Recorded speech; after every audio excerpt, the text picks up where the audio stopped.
Today's show is sponsored by the ABV Network Merchandise Shop. Pick up your logo merchandise by heading over to abvnetwork.com, clicking on Shop, and start filling your basket today. We are also sponsored by the Bar to Go.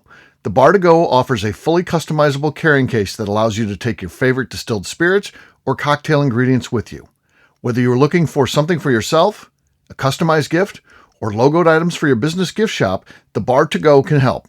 Check them out at thebar2go.com. That's the number 2 in the Bar to Go. Don't forget our friends at Neely Family Distillery now ship their unique distilled spirits directly to you. To order yours, simply call 859-394-3258. Tell them the ABV Network sent you. And now, on to the show. Let's drink!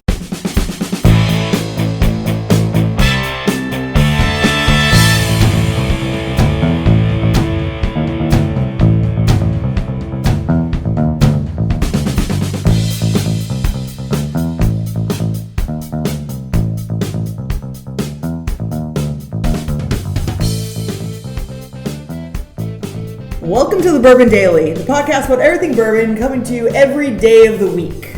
Today on the show, we're talking about Old William Tarr. Yes, we are. My name is Miss Beka Sue. Please join me welcoming my co-host, Steve Akeley, along with my husband, Royce Neeley. Hey, gang, what's up? What's going on? So we're having some fun. We're here. We're actually on a trip together, and we're in Lebanon, Kentucky. So yeah, how about that? Research and development. We did a behind the scenes tour at Maker's Mark today. That was pretty fun, wasn't it? How did we get that behind the scenes tour today, Steve? You're pure influence in bourbon, of course, right? Of course, or maybe possibly it was Royce Neeley. No, none of or maybe myself. Yeah. I'm very wait. None of the above. No. Not a single one of them. No, it's actually given away on an event, not mine. So the warden, of course, famously doesn't attend my events, but she went on a competitor's event, and then they give away a prize at the end, and it was when you win trivia. It was trivia, yeah. It was trivia. It was editor. So she knows going into this that they're going to ask a question at the end, and she anticipates because the guy starts talking about, okay, final question, this is grand prize, behind the scenes tour, a meal at Maker's Mark, cocktails, the whole thing. Dipping your own bottles. Dipping your own bottles, yeah. All these things were included. Maker's 46 too. And who won it? She did. So literally, she starts anticipating the trivia question. She thinks, because they're talking about terroir, that they're going to ask what city is it in. And she types in Loretto, and the guy says, okay, and now, what city? First person to answer correctly wins. She already had it typed in. She just hit send. She said she was sitting with her finger hovering over the button at this very second they were prepared. She was ready for it. Yeah. She was absolutely ready for it. And then she won. And then, lucky for us, she invited us. Yes. Yes. Luckily, Amy invited all of us. She didn't have to bring the three of us. She could have run anybody she wanted. Great. She wanted. Like, well, is it time for the behind the scenes? Yes, it is. You're not going. I'm going. She could have just not invited us at all. She won. So Amy was sitting in the gift shop today signing Maker's bottles all day long. She walked up to the desk and said, I'm kind of a big deal in bourbon. I'm doing a behind the scenes, and I brought some of my associates who... They didn't even pay attention to us. They had no idea who we were. Right. I had the pin ready for her. They said, is this Amy Akeley? Yeah. Is this her? Is this her? They couldn't have cared less when Royce said, I own a distillery. No. I never said that. Did you never say it? I thought you did at one point. You did say that when we were walking down the hill. We were walking down the hill. Well, I own a distillery. Oh, I did. Yeah. I guess it is. Now, our tour guide did not believe him, and so he only paid attention to Amy after that because he's like, "Who's this guy?" A couple of they unique never things. believed me. A couple of unique things. First of all, we saw where they took a still apart from Maker's Mark, decommissioned it. Unbelievable, sitting out on the parking lot. We could have grabbed a part of that, or Adam stumpily cruising down in the dead of night to go and grab up that old Adam still. Calls, we know right where it's sitting. We can go. We can make it in there and get that. I'd love to have a chunk of that still. What we should do is call it the scrap yards around here. Right. Say, where's that thing going? We'll give you double what the scrap price is. Just let us know when it shows up. Yeah. So we got to see that. Yeah, that was cool. Our tour guide did know that we were all bourbon people once we kind of informed him, and so he was pretty transparent with a lot of things with us. Yeah, we got to hear some things I don't know that we should say because I don't think that's official. Yes, he told a lot of really cool stories, and I'm sure he probably tells a lot of those stories to everybody, but it seemed like he was into it to tell us about some of these cool things with the Samuels and all that stuff. So one of them that really struck a chord with me because, we kind of, do this thing. And Beka, you're there. And Royce, of course, is there playing, as am I, is our card game.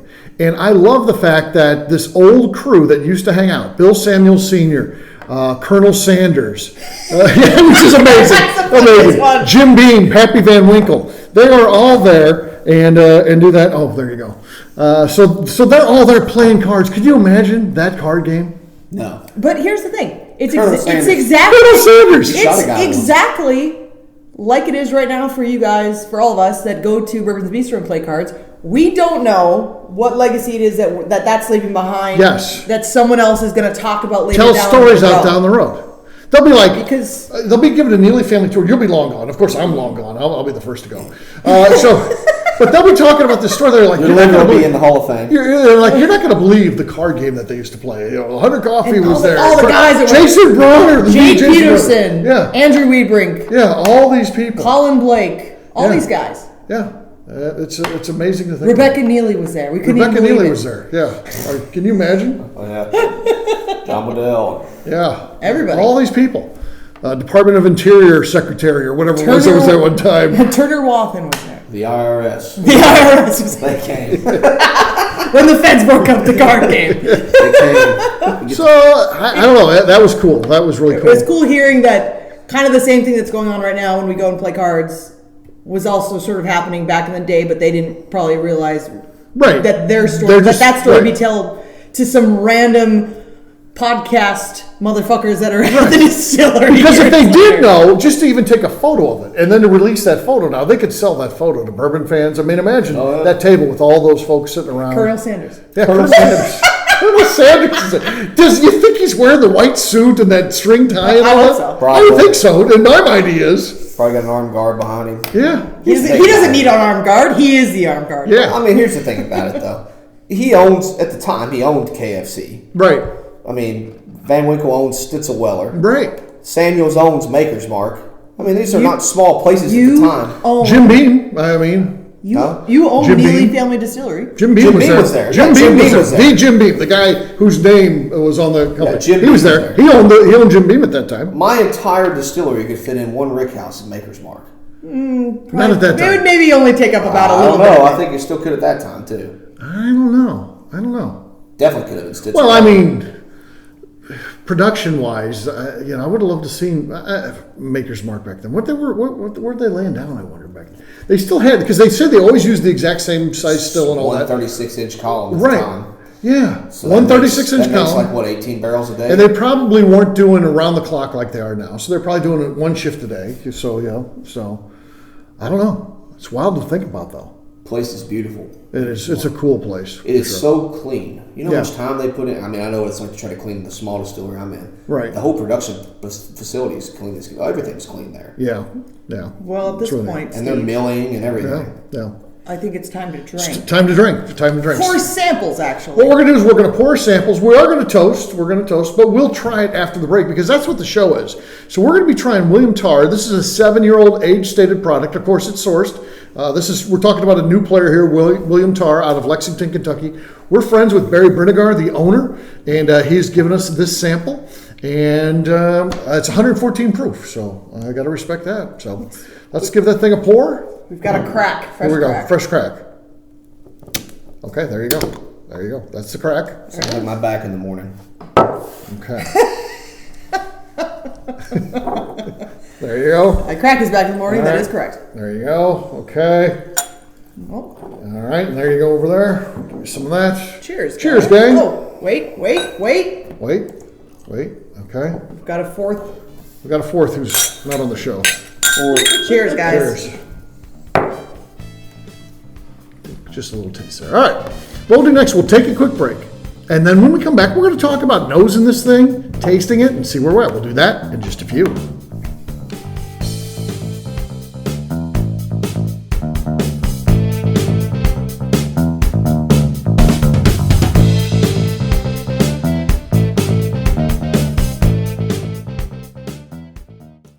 Hello, this is Steve Akeley, owner of the ABV Network, and let's talk for a moment about our sponsors, the people that make this show happen. First up is our friends at Moonshine University. In 2017, I completed my Executive Bourbon Steward certification at their office in Louisville. The information I learned through lead instructor Colin Blake and their team there is something that I continue to draw upon frequently in my role at the ABV Network. It truly is the standard of establishing a benchmark of knowledge of the bourbon industry.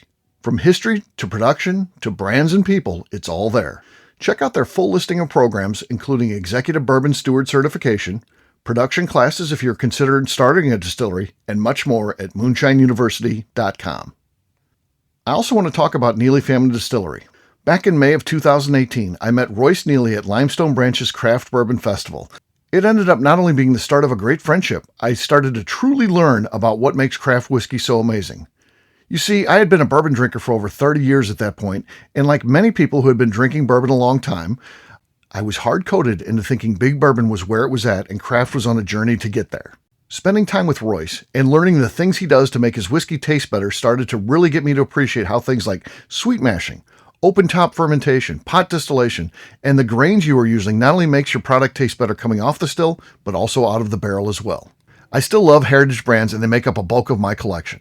But when you find a craft distiller that is truly dedicated to the craft of distilling, you are drinking some of the best whiskey out there on the market today. That's exactly what's happening at Neely Family Distillery today. Check them out on the web at neelyfamilydistillery.com, or better yet, stop by and see them at their distillery in Sparta, Kentucky. And now, back to the show.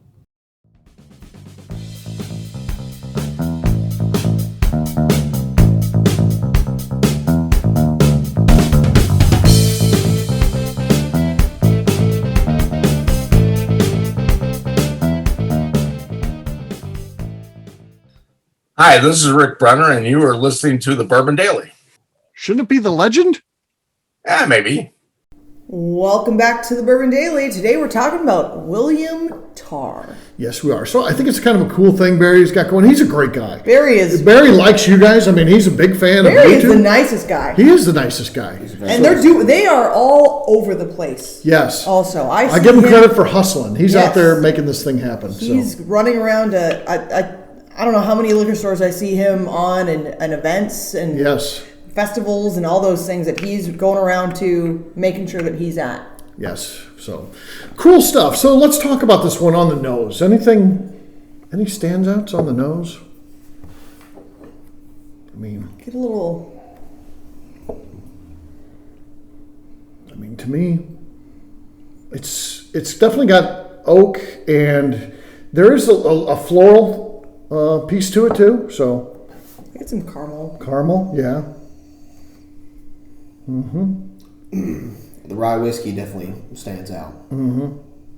Yeah. It's used in this is a blend, right? I'm not sure. Please don't ask any questions. I'm not sure.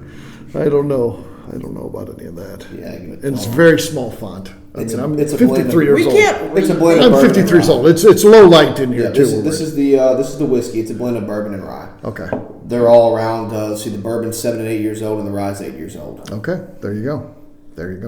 It's a pleasant nose. It is. It's very good. So you definitely get the rye. The more it opens up, there's nice spice notes on it with a little bit of sweetness. Yeah. All right, let's give this thing a taste. Here we go. This is for real.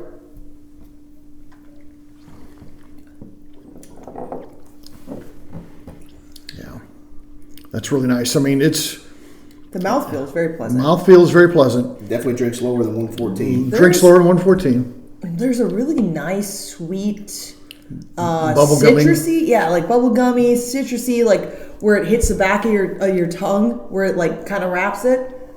That is very pleasant. Yeah, I would say the spiciness of the rye hits you later, so you do get that. But it's and again, probably goes back to the mouthfeel. It kind of coats your mouth, and then you get this kind of delayed response where that you get hit with the that rye spice, which is great. Finish is awesome, really pleasant finish. I mean, warm hug, but again, 114 does not drink like a 114. No, I would have had no idea this was 114. Right, very good stuff. Barry's got something good here, don't you think? I would expect no less from Barry. Yeah, true. It's pleasant to sip on. Yeah. What I like about Barry is I truly think Barry comes at this thing from a fan perspective. I think why we've been successful, what we've done, in our little world here in podcasting, and that is because we've always come from the fan perspective. And I feel like Barry's starting a distillery from a fan's perspective. And I think that's always the right way to go. I think that, Royce, you come from that perspective too. You come in and you've got family history, so a little bit different thing going on there. But you always are a fan. You're trying other people's stuff, and you're going on. You're still buying bottles, and you're just a fan of bourbon, a fan of the distilled spirit. And I think that's a good thing. And I don't think everybody comes into it with that. I think a lot of people go into the bourbon business because it's a great way to make money, right? I'm going to make a lot of money at some point, right. And you want that to happen, and that's going to happen for you. It's going to happen for Barry, but that's not the primary thing that drives you. I don't feel that way, so it's good to see someone like Barry doing what he's doing. So. All right, well, that's just a little quick check-in. William Tarr, get out there, and it's going to be fun to see what they've got going on. I know that they are in the process of building out the distillery, putting the still and all that. They're not to that point just yet. Right now, they're just sourcing and blending, but they are going to be putting in that still pretty soon. So they'll be making their own stuff down the road. There is, I was talking to one of our contractors today. There is something to be said about people who don't just source, they're actually blending things together. Right. Oh, I agree. To me, like, that is... Blending is very difficult. Exactly. And so when it works, and you're not just taking something and just selling it, you're buying it, you're adding value. You're blending something together. Yeah. That's just a little end note there on that I just appreciate when it comes to when you do source something, that you're still adding something different to it. Yeah. Which this is delicious. It's delicious. All right, well, we'll wrap this one up as we always do by talking about where people can find us. Royce Neeley, we'll start with you. Where can people find you? Find me on Facebook and Instagram at Neely Family Distillery and NeelyFamilyDistillery.com. All right, Miss Beka Sue, how about you? Where can people find you? You can find me on Twitter and on Instagram at Miss Beka Sue, 1K, no C's. All right, for me, I'm an easy guy to find. I'm at Steve Akeley on Twitter, Instagram, or Facebook. I've got a website, steveakeley.com. We've also got a company website. That thing's abvnetwork.com. Check it out because everything that we do is out there. Previous shows, blogs, our shop, so much more. abvnetwork.com. Miss Beka Sue, anything else to say before we get out of here? I'd just like to remind the audience to please give us a 5-star review that includes comments. It helps when people find the show, which is very important to us. If you like what we're doing, we ask you please visit our Patreon page at patreon.com/the ABV Network. All right, great job today, gang. For our audience, we'll have a brand new show for you tomorrow. Looking forward to that. Until then, take care, everybody. See ya. Bye. Later. Peace.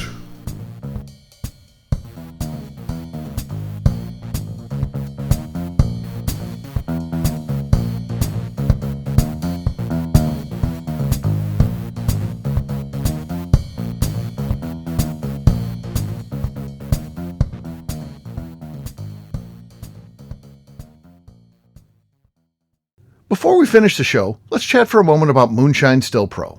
Moonshine Still Pro has a full line of products to help the home distiller.